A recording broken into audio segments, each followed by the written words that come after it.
আসসালামু আলাইকুম রহমতুল্লাহি ওবারাকাতু। আজকে আপনাদের সামনে বেশ কিছু ইনফরমেটিভ ভিডিও নিয়ে আবারও হাজির হলাম।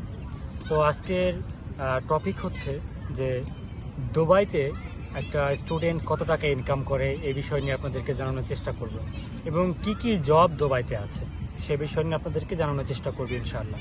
চলুন জেনে নেই যে স্টুডেন্টরা দুবাইতে কি কি কাজ করে এবং তারা কি কি কাজ পায় এবং কত ঘন্টা কাজ করতে পারে এবং কাজ করে মান্থলি তারা কত টাকা ইনকাম করতে পারে, আর ওই টাকা দিয়ে কি টিউশন ফিস কভার করা সম্ভব হয় কিনা এবং নেক্সট ইয়ারে পড়ার জন্য যে টিউশন ফি রাখা দরকার সেটুকু তারা সেভ করতে পারে কিনা। চলুন ইনশাআল্লাহ। তো ফার্স্ট অফ অল আসি যে ইউএইতে, ইউনাইটেড আরব আমিরাত, এখানে 7টি শহর আছে। তার মধ্যে সবচেয়ে এক্সপেন্সিভ শহরের একটি শহর হচ্ছে যে দুবাই। ওয়ার্ল্ড র্যাঙ্কিংয়ে দুবাই 21 নাম্বার এবং সবচাইতে রাজধানী শহর, সিটিজ অফ দ্য সিটি, এটা হচ্ছে আবুধাবি। আবুধাবি খুবই এক্সপেন্সিভ, সেটা কথা বলতে চাচ্ছি না। তো বলতে চাচ্ছি হচ্ছে দুবাই নিয়ে, যেটা নিয়ে আমাদের সবারই খুব মাথা ঘামায় অনেক বেশি। তো চলুন দুবাই সম্পর্কে জানি। তো ফার্স্ট অফ অল দুবাইতে স্টুডেন্টরা অনেকে আসতেছেন, ইদানিং দেখা যাচ্ছে বেশ কিছু ইনস্টিটিউটের সাথে অ্যাফিলিয়েট শাখায় অনেকে আসছেন, অ্যাফিলিয়েট ছাড়াও অনেক ইনস্টিটিউটে অনেকেই আসে। তো স্টুডেন্টরা কত ঘন্টা কাজ করতে পারে সেটা সবার মধ্যে একটু দান আছে। যেমন ইউরোপে আমরা দেখতে পারি পুরো Europe, Australia, Canada per week 20 আওয়ার্সের বেশি আমরা কাজ করতে পারি না। তো ওই হিসাবে মিডল ইস্টের সিস্টেমটা সম্পূর্ণ আলাদা। কেমন? মিডল ইস্টে পার্ট টাইমের সিস্টেম নাই, এটাই সত্য যে মিডল ইস্টে কোনো পার্ট টাইমের সিস্টেম নাই, ফুল টাইম ওয়ার্ক করতে হয়। 10 to 12 আওয়ার্স ওয়ার্ক করতে হবে, কোনো ছাড় নেই। সে যত বড় ইনকাম করুক আর যত কম ইনকামই করুক, যত বড় স্যালারি বেস কাজ হোক আর ছোট কাজই হোক। তো এটুকু তো আপনারা আলহামদুলিল্লাহ হয়তো ক্লিয়ার হয়ে গেছেন যে দুবাইতে একজন স্টুডেন্ট ফুল টাইম কাজ করতে পারে। তো চলুন এখন জেনে নেই যে দুবাইতে একটা স্টুডেন্ট কতদিন পর, সে যখন দুবাইতে পৌঁছায় স্টুডেন্ট হিসেবে, পৌঁছানোর পর কতদিন পর সে কাজ করতে পারে। একজন স্টুডেন্ট যখন দুবাইতে আসে পড়ালেখার জন্য, তখন অবশ্যই তাকে বাংলাদেশ থেকে tuition fees plus embassy, application, registration সব কিছুই দিয়ে আসতে হয়।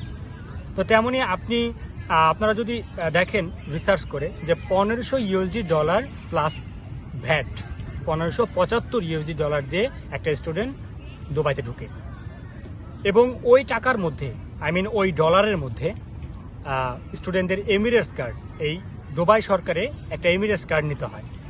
এই এমিরেটস কার্ডের সমস্ত খরচ ওইখানে দেওয়া থাকে। তো স্টুডেন্টরা যখন $1575 দিয়ে দুবাইতে ঢুকে, দুবাইতে ঢোকার পরে স্টুডেন্টরা কী করে, প্রথমত ওরিয়েন্টেশনে অ্যাড হয়।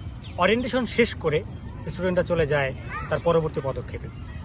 যে ইনস্টিটিউটে তারা আসে, ওই ইনস্টিটিউট থেকে সে আসার 1 সপ্তাহ বা 10 দিনের মধ্যে তাকে একটা মেডিকেলের ডেট দেয়।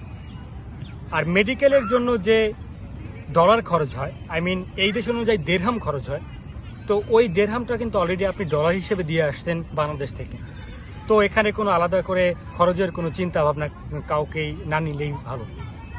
পরবর্তী হবে মেডিকেলের পর আপনি ফিঙ্গার দিবেন। এই মেডিকেলের পর যখন আপনি ফিট হয়ে গেছেন, ফিট হওয়ার প্রায় 1 সপ্তাহের মধ্যে আপনাকে একটা ফিঙ্গারের ডেট দেবেন। যেখানে আপনি মেডিকেল করেছেন ওই জায়গাতে আপনাকে আবার ফিঙ্গার দিতে হবে। তো ফিঙ্গার দেওয়ার পরে আপনার ফিঙ্গারের একটা পেপার দিবে, পেপারের উপরে রেজিস্ট্রেশনের একটা অ্যাপ্লিকেশন নাম্বার থাকবে। আপনার পাসপোর্ট এবং অ্যাপ্লিকেশন ওই নাম্বারটা দিয়ে আইসিপি একটা অ্যাপ আছে গভর্নমেন্টের, দুবাই সরকারের, ওই অ্যাপসে ঢুকে আপনারা খুব ইজিলিভাবে ওইখানে পাবলিক সার্ভিসে আপনার পাসপোর্ট নাম্বার ওই রেজিস্ট্রেশন নাম্বার দিয়ে দেখতে পারবেন আপনার এমিরেটস কার্ডের আগে ভিসা কার্ড, পিঙ্ক কার্ড যেটাকে এখানে বলে, এরপরে insurance card, then Emirates card. Totally 10 to 15 ডেজের মধ্যে আপনার এমিরেটস কার্ড হাতে পেয়ে যাবেন। তো টোটালি বর্তমানে আমরা দেখতে পাচ্ছি আগে যেমন 1 মাসের মধ্যে আমরা এমিরেটস কার্ড পেয়ে যেতাম, বাট এখন দুবাইতে কিছু প্রবলেমের কারণে, গভর্নমেন্টে কিছু রুল চেঞ্জ করার কারণে এখন আমরা দেখতে পাচ্ছি যে 1.5 থেকে 2 মাস এমিরেটস কার্ডের জন্য সময় লেগে যায়।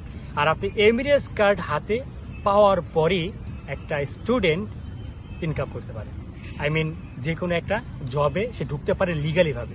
তখন সে এমিরেটস কার্ড পাওয়া মানে কি, সে একটা কার্ড পেল, এই দেশের একটা 1 বছরের জন্য একটা রেসিডেন্স বৈধতা পেল, তখন সে জব করতে পারে লিগালিভাবে। এখন বলতে পারেন যে এমিরেটস কার্ড ছাড়া কি জব পাওয়া যায় না? অবশ্যই পাওয়া যায়, কিন্তু সেগুলো ইললিগালিভাবে। সেগুলোর জন্য হয়তো ঘুষ দিয়ে 200-300 দিরহাম বা 500 দিরহাম, 1000 দিরহাম, যে যার কাছ থেকে যেরকম নিতে পারে, এভাবে অনেক জায়গাতেই আপনারা জব ম্যানেজ করতে পারবেন।